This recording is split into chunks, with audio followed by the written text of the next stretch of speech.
everyday, imperfect women who have seen God meet us in our mess. We are a movement reflecting His love and light into our cities and our world. We are a sisterhood who pray, serve, worship, and do life together. We are sisters. Our stories are different, but our mission is the same: to lead women to become fully devoted followers of Christ.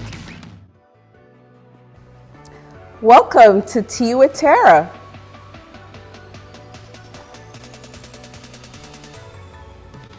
Tea with Tara is a forum for women to share experiences with other women in order to empower, motivate, and inspire.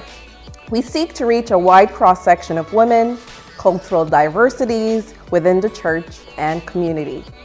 Today I have in audience my beautiful guest, Amaryl, former women's ministry leader, mother, friend, and a member of our Mount Pisgah family. Welcome, Amaryl. Thank you for having me. So 2020 has been a really hard year for many. It has changed how we've done business. It's changed how our lives usually exist, to the point now where we're in a studio and not a function here at our church. How has this really affected you? How has the events of 2020 affected me? I'm not sure we have enough time to really go into all the details, so I'll hit some of the highlights. Going into 2020, we all come off of an old year and into a new year. We've got all these plans and these ideas, and we're going to, take over the world, whether it's our ministries at church, whether it's professionally, whether it's in our homes. And I think, like everyone else, I had all these thoughts about what 2020 was going to look like. 2020 vision. 2020 vision, exactly. Do we all remember at the end of 2019 that we had 2020 vision? So 2020 vision, we really had an idea, or thought we had an idea of what 2020 would look like. And the year gets started, and somewhere around March, you all might have been aware, it all turned around. Right. And for me in the beginning, I remember clearly that we shut down our office March 18th. Right. March 18th, I remember clearly, was the last day that I went into my office. And from there, took boxes home with the thought of, okay, I'm going to set up at home for the next 2 weeks, which is naively now in hindsight, seems kind of naive to have thought that it would all be over within 2 weeks, and went home thinking that this would be a thing and we would be back, and it wasn't. And the changes that we all had to go through, I can say personally in our household, so I'm an entrepreneur, so I work for myself, thankfully, which can be a lot in any regular day, but actually became a major blessing for me. Right. Because I was able to take my work home and then figure it out. But you take your work home and everyone else is home too. So I have a 4-year-old. You've met Malcolm. Yes, I have. And Malcolm was 3 at the time. My son was 3 at the time. And I became mommy teacher. So going home in March also meant everyone else came home too, which included Malcolm, the 4-year-old. And all of a sudden, I am tasked with figuring out how to make sure that he's also getting an education at the same time, that work is still happening at the same time, that as all of it continues to spiral in. So that's how it started. How did you cope? What did you do for self-care? One of the blessings of COVID, because it's really easy for us to have very long conversations about how many things went wrong and what didn't happen in 2020.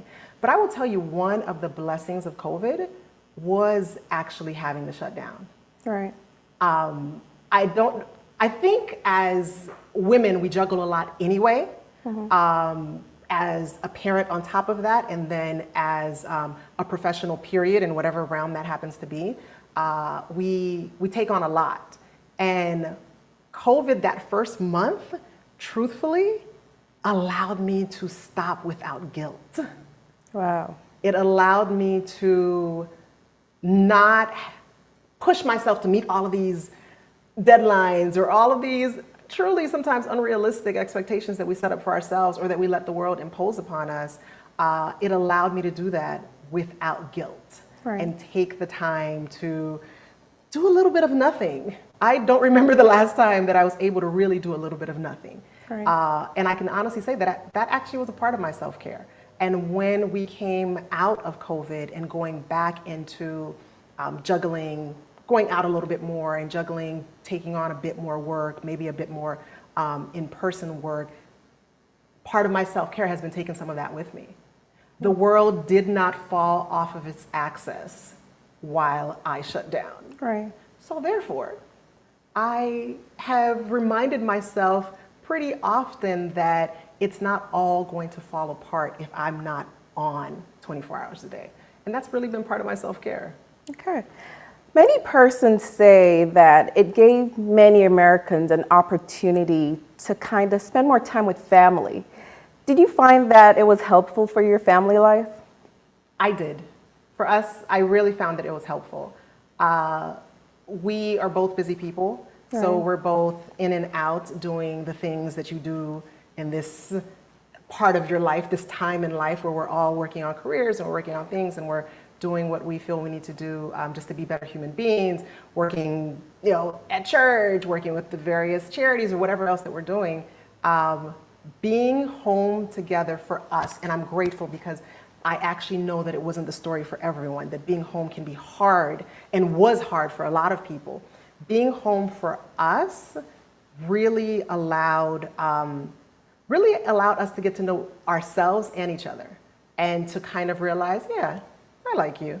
Yeah, I don't mind doing life with you, because I really came to realize that our personalities were such that being in each other's presence practically 24 hours a day for, at the very least with us, 4 months, probably from March until midsummer, we were almost always at home together. And it really gave us an opportunity to get to know one another. So for us, being at home worked. For my 4-year-old though, he was done with us. Malcolm was through with us by he probably gave us 2 or 3 months, but by June, he wanted to see the cousins. He terribly missed his grandparents. He was just, mommy and daddy, it's cool, but is there anyone else coming? So it was a balance. It was a balance. Of course, this is a women's ministry segment. Have you ever thought about a woman that has inspired you? Any special characteristics that you'd be like, yes, that has stood out. That's why I am the woman I am today. So when I thought about this question, I thought about how often when we think of women that inspire us, we reach so far out from ourselves. We reach so far out into the universe, and there's the Michelle Obamas, and there's the other women of great stature, which absolutely have set a standard and absolutely have set just an example of what we can be and the things that we can do.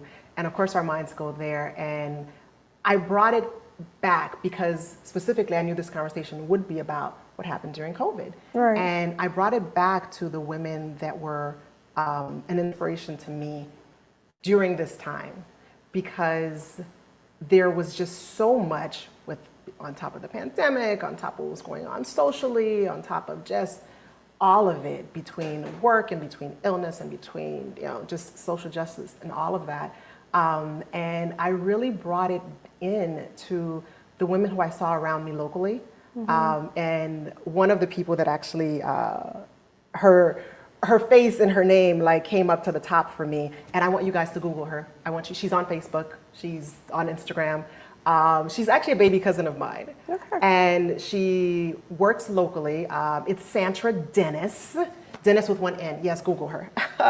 She's gonna kill me. But I really was thinking about who during this time did I see really do the work of us, the work of taking care of us. We often talk about the millennials, and a lot of times those are a little older. I am an Xer, right on the edge of being a Gen Xer, and it's very easy to look at the millennial generation and think of them as all the negative things that we can say about millennials.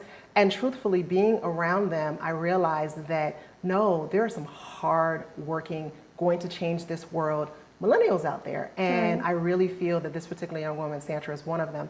She, during the pandemic, took on a new position, being the executive director for the Miami Workers Center. And the Miami Workers Center is an organization that helps, I don't want to say they're activists, but they're advocates for both workers and tenants. And who did not need help? Who needed the most help with everything that's gone on the past year? Right. Loss of jobs, keeping people in their homes, and watching on top of everything else and being involved in the community. I was just so proud of these young people whose parents had made the sacrifice, sent them to school, and instead of taking that education and running off to Wall Street, which I can respect, people do what they do, but instead of taking that education and running out into the world and thinking only of self, seeing her and seeing others that are involved in just various ways, taking that education and coming back home and saying, how can I help? And saying, both with my professional education, with my hard-earned education, and with my personal talents, how can I help? And seeing that was very inspirational for me, and seeing it in a young woman and in various young women. I can probably name definitely a couple of others that I feel very inspired by, I feel empowered by, even though she's younger, but just seeing, that kind of power in our young ladies, I'm really excited about. Okay. Thanks for sharing. I'll definitely want many of you to join us here in our audience, our studio, right? Our studio. And I thought of this text that I wanted to leave with you as you go throughout this week. Ephesians 3, verse 20. Now to him who is able to do immeasurably more than we all can ask or imagine, according to his power that is at work within us. Have a fabulous day. Our women's health nugget. Exercise. Exercise is actually very, very good for you. And you can just do like 30 minutes, at least 4 days a week, dancing, swimming, jogging, walking, whatever that works for you, just make it a habit. Exercise has so many health benefits, and it starts with you. Get an accountability partner and just start. Recently, I started Pickleball, which is a mixture between tennis and racquetball. And it's fun. Just do something fun each week, 30 minutes.